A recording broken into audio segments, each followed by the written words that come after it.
Hey, what's going on YouTube? In this commentary, we're going to compare the multiplayer of Halo 4 with the multiplayer of Halo Reach. A quick note about the gameplay, I get a very nice above average game on Team Regicide. I basically spent all game as the king. The team score to win was 650 and I got 580 of those points.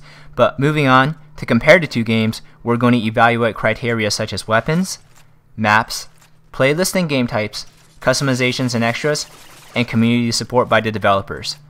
I'm going to decide which game was stronger in what categories, but after you see what I think, definitely leave feedback about what areas you think each game was stronger in. Let's begin with weapons.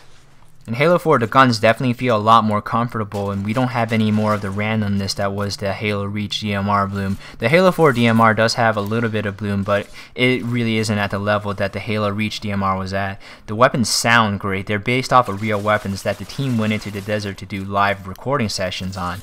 And we, for the first time in a long time, we have another faction's guns, the Forerunner and Promethean guns. The light rifle, in terms of how it looks and functions, is one of the coolest guns in any first-person shooter game. At least in public games, it's not a one-gun affair anymore. You don't have to use the DMR to succeed.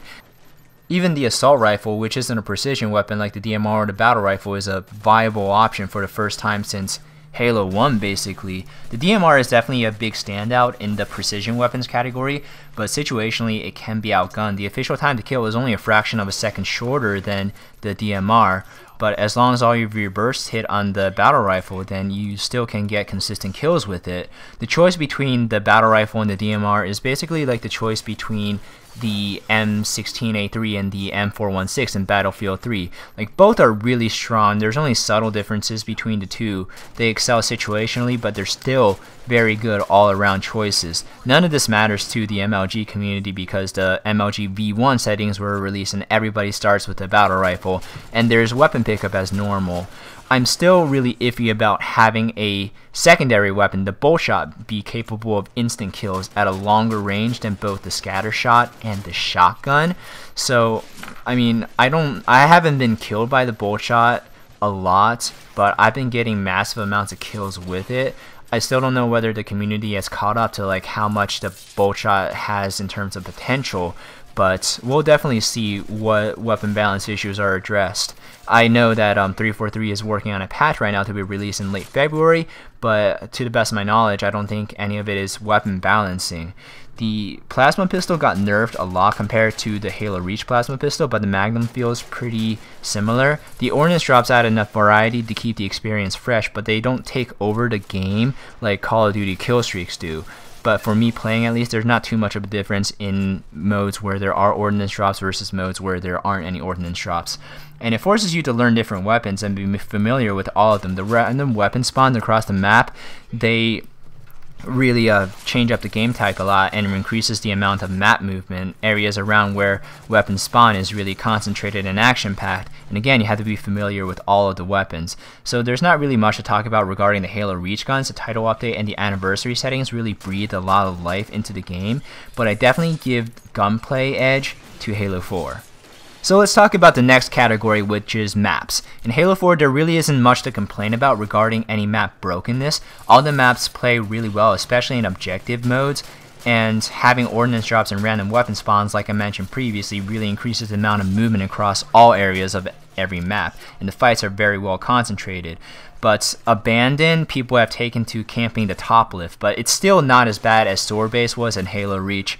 I don't know if there's any Halo 4 maps that will be looked at as legendary, like Lockdown from Halo 2, Zealot from Halo Reach, or Sanctuary from Halo 2, but Adrift and Haven are certainly played the most. I really like Complex, especially for SWAT and Team Snipers. It reminds me of Powerhouse from Halo Reach.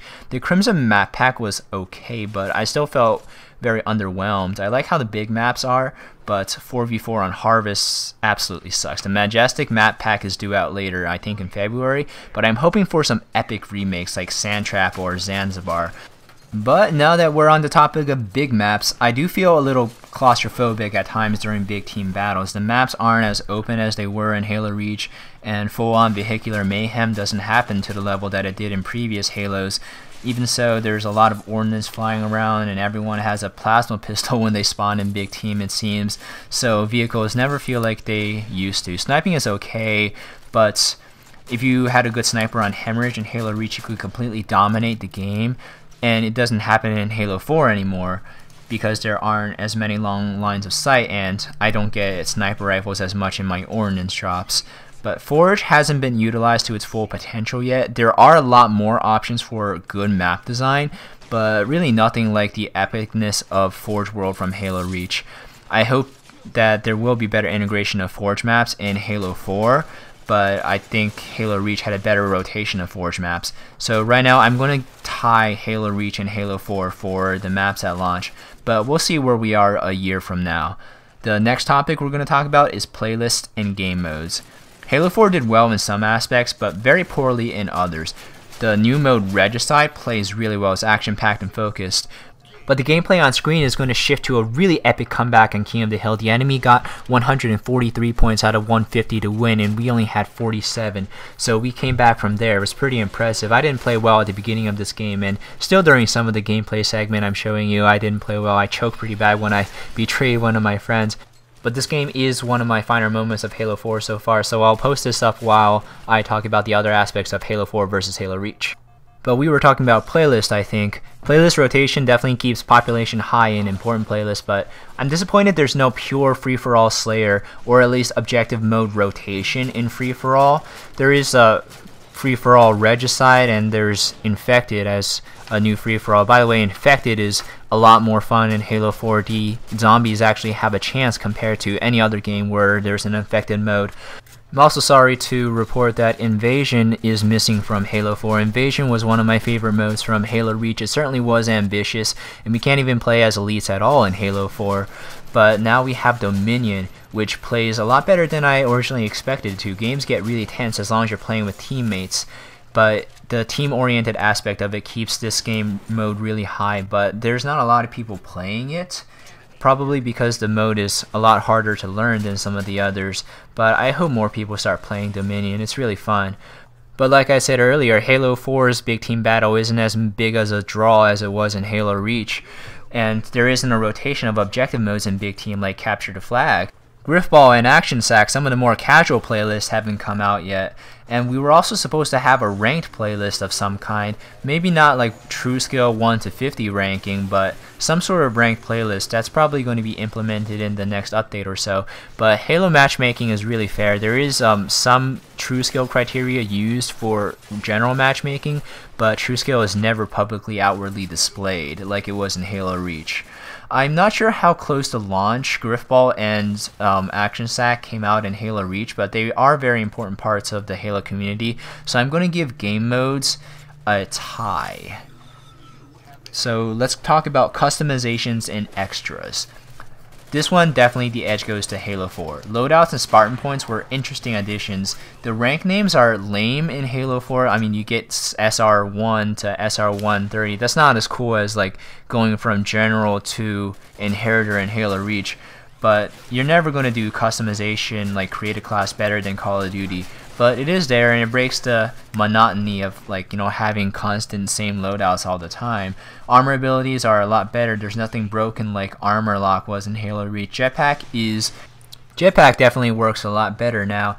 MLG doesn't even use abilities, they use thruster and stuff as pickups. Everyone having sprint is a plus. Without sprint, first-person shooters now just feel a little bit lethargic. And we have an enhanced armory. We can't use credits to buy stuff anymore, but there are more detailed armors, and challenges are back with commendations to unlock additional armors. But I'm really iffy about kill cams in Halo 4. It's difficult for them to work properly, and instant respawns are definitely hit and miss. You can get on the good side of an instant respawn where you spawn and you have a line of sight on an enemy that you previously lost a gunfight to, or you can get on the bad side where you spawn into the line of sight of an enemy that you previously had a line of sight on. But I'm definitely going to give the edge in customization and extras to Halo 4. The last criteria we're going to look at is community support. 343 has been great with weekly updates about how Halo is doing. They did take a 3-week vacation for, you know, the winter holiday, but that's understandable. Infinity Slayer Challenge was a cool addition, but I'm ineligible because I'm from the state of Maryland, and people from Maryland can't win any prizes. Issues like glitches were patched pretty quickly, but still the file share isn't working, and that's a huge issue because file share and sharing of screenshots and map variants is a huge part of what Halo has always been since Halo 3. but I'm definitely going to give the edge in community support to Bungie with all of their map updates, game types, and general community interaction and support. So Halo 4 edges out Halo Reach in weapons and customizations and extras, but Halo Reach edges out Halo 4 in community support just because Bungie was so consistent and ready at launch compared to 343. But maps and playlists and game types are tied across Halo 4 and Halo Reach. Anyways guys, tell me what you think about how Halo 4 stands up against Halo Reach, and definitely leave a like on this commentary if you enjoyed it. I worked really hard on it, and subscribe to my channel for more Halo 4. Have a great day.